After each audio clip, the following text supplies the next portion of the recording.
Budget 2024 में मिला है 17,500 का बेनिफिट। क्या ये सच्चाई है या सिर्फ है एक धोखा? मैं Manish Kumar Sinha cross business boundary में आपका स्वागत करता हूं।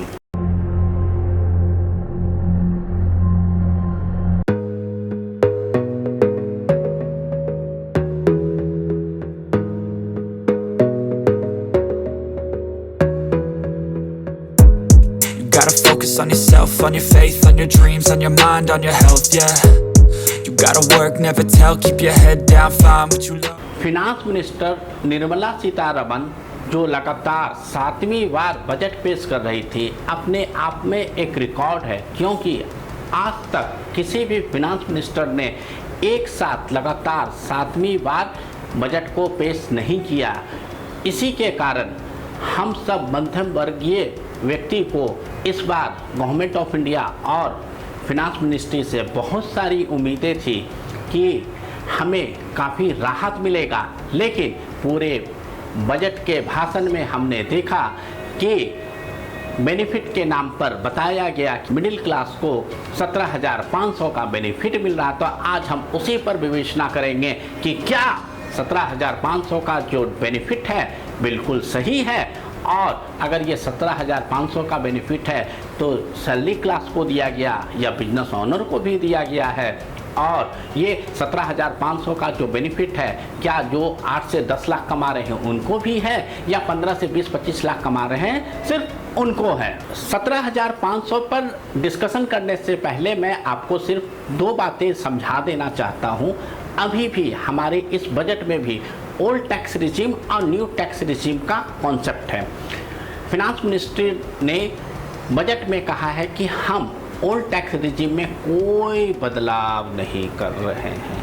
इसका मतलब जो चीज़ पहले से जहां पर था वही चीज़ होते रहेगा। जैसे 80C में इंश्योरेंस, PF, ELSS, बच्चे का एजुकेशन, हाउसिंग लोन का रिपेमेंट सब मिला के 1.5 लाख था, अब ये सिर्फ 1.5 लाख ही रहेगा। वहीं पर हाउसिंग लोन का इंटरेस्ट 2 लाख था मैक्सिमम, वो भी 2 लाख ही रहेगा।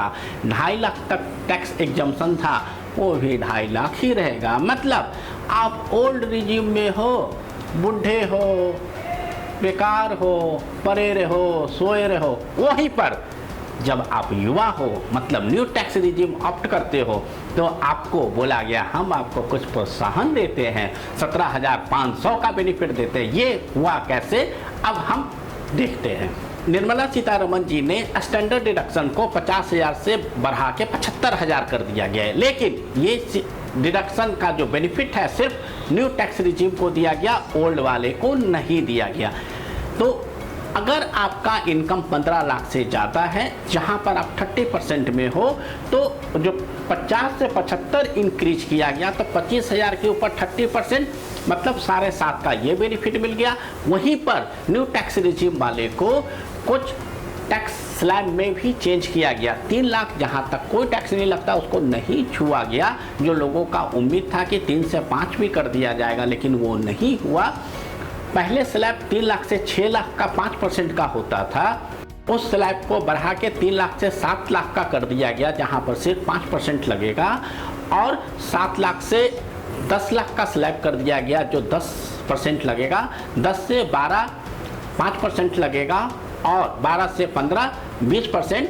पहले भी 25% का कोई कॉन्सेप्ट नहीं था, इस बार भी कोई कॉन्सेप्ट नहीं है। 15 लाख से ऊपर अब वो सीधे 30% का लगेगा। तो हम इस टेबल में देख लेते हैं ओल्ड, जहां पर 3 लाख तक कुछ नहीं, 3 से 6 5%, 6 से 9 10%, 9 से 12 15%, 12 से 15 20%, उसके ऊपर 30%। वहीं न्यू में 3 लाख तक कोई टैक्सेशन नहीं, 3 से 7 5%, 7 से 10 10%, 10 से 12 15%, और 12 से 15 20%, 15 के ऊपर सीधे 20%। तो जहां पर स्टैंडर्ड डिडक्शन 50,000 से बढ़ा के 75,000 किया गया, और आपकी इनकम 15 लाख से ज़्यादा है तो 25,000 का 30% 7,500 का तो आपको ये बेनिफिट दे दिया गया। जो स्लैब पहले 3 से 6 लाख का 5% का था उसको इंक्रीज करके 7 लाख कर दिया गया, मतलब एडिशनल 1 लाख का बेनिफिट 5% के बेनिफिट से 5,000 का वहाँ बेनिफिट हो गया, मतलब 7,500 पहले 5,000 यहाँ, तो 12,500 का ये बेनिफिट हो गया। जो पहले स्लैब था 6 लाख से 9 लाख का 10% को, अब इसको 7 लाख से बढ़ा के 10 लाख का स्लैब कर दिया गया है 10% में। मतलब जो पहले 9 से 10 लाख के बीच में 15% लगता था, अब लगेगा सिर्फ 10, मतलब यहाँ भी 5% का बचत है। तो 1 लाख के ऊपर 5%, अगेन 5%, मतलब जो स्टैंडर्ड डिडक्शन के कारण बढ़ाने के कारण 7,500 का वहाँ बेनिफिट मिला, 3 से 7 करने के कारण 5% का 5,000 का वहाँ बेनिफिट मिला, और 9 से 10 को जो स्लैब को एक्सटेंड किया गया 5,000 का वहाँ बेनिफिट मिला। टोटल मिला के 17,500 का बेनिफिट मिलता है। लेकिन मेरा सिर्फ सवाल फिनांस मिनिस्टर और गवर्नमेंट ऑफ इंडिया और इनकम टैक्स डिपार्टमेंट से ये है कि आपने 17,500 का तो बेनिफिट दिया, लेकिन किसको? जिसके इनकम 15 लाख से ज़्यादा है। अगर मेरी इनकम 8 लाख के आसपास है तो मेरे को 17,500 का बेनिफिट नहीं मिल रहा है।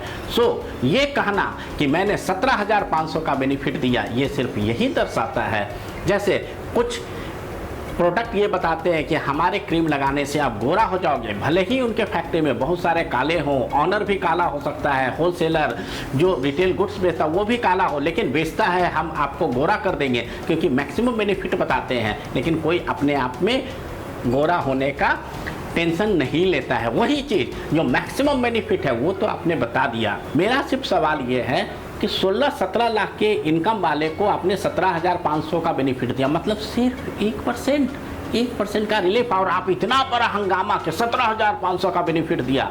और अगर हम इसको मंथली बेसिस पर डिवाइड करते हैं, 17,500 डिवाइडेड बाई 12, तो आपको मिला क्या? 1,458 रुपया। क्या इसमें आप अपने घर से ऑफिस जाने का भी पेट्रोल या कन्वेंस निकाल सकते हो? मेरे अनुसार नहीं। तो ये बेनिफिट देते या नहीं देते कोई फर्क नहीं पड़ने वाला था, या नहीं फर्क पड़ा है, क्योंकि जस के तस जितना आपने बेनिफिट दिया उससे ज़्यादा तो इन्फ्लेशन से इंक्रीज हो जाएगा। वहीं पर अगर आप बिजनेस क्लास में हो तो आपको स्टैंडर्ड डिडक्शन भी नहीं मिलना है, क्योंकि बिजनेस ओनर को स्टैंडर्ड डिडक्शन नाम का कोई चीज़ नहीं है। तो 7,500 तो ऐसे ही खत्म। आप और हम जो प्रोप्राइटर हैं, पार्टनरशिप फॉर्म में हैं और बिजनेस करते हैं, तो हमारा मैक्सिमम बेनिफिट न्यू रेजिम भी ऑप्ट करेंगे तो 10,000 होगा। सो ये बोलना 17,500 का बेनिफिट दिया, ये जस्टिफाई नहीं करता, क्योंकि 17,500 का बेनिफिट सिर्फ उसी व्यक्ति को मिला है जिसके इनकम 15 लाख से ज़्यादा हो। सो आप मैक्सिमम चीज़ बता के बाकी चीज़ों को दरकिनार करते हो। यहीं पर एक जगह तो आपको बेनिफिट दिया और short term long term capital gain को बढ़ा दिया 15 से 20%, 10 से 12.5%, और भी कुछ चीज़ों में आपके टैक्स को इंक्रीज किया गया। उस पर हम बात करेंगे नेक्स्ट वीडियो में। लेकिन जब तक आप इस 17,500 का एंजॉय करो, क्योंकि जब फिनांस मिनिस्टर और बजट में ये कह दिया गया है तो अब तो इसमें कुछ चेंज होना ही नहीं है। आप और हम मिडिल क्लास जैसे हैं वैसे ही जीते रहेंगे। क्या हम मिडिल क्लास सिर्फ टैक्स देने के लिए पैदा हुए हैं? ये सोचना हमारा और आपका काम है। ये वीडियो, ये कंटेंट आपको अच्छा लगा हो, इस वीडियो को लाइक करें, लोगों को साथ शेयर करें और चैनल को सब्सक्राइब करें। थैंक यू, प्रणाम। Audio Jungle.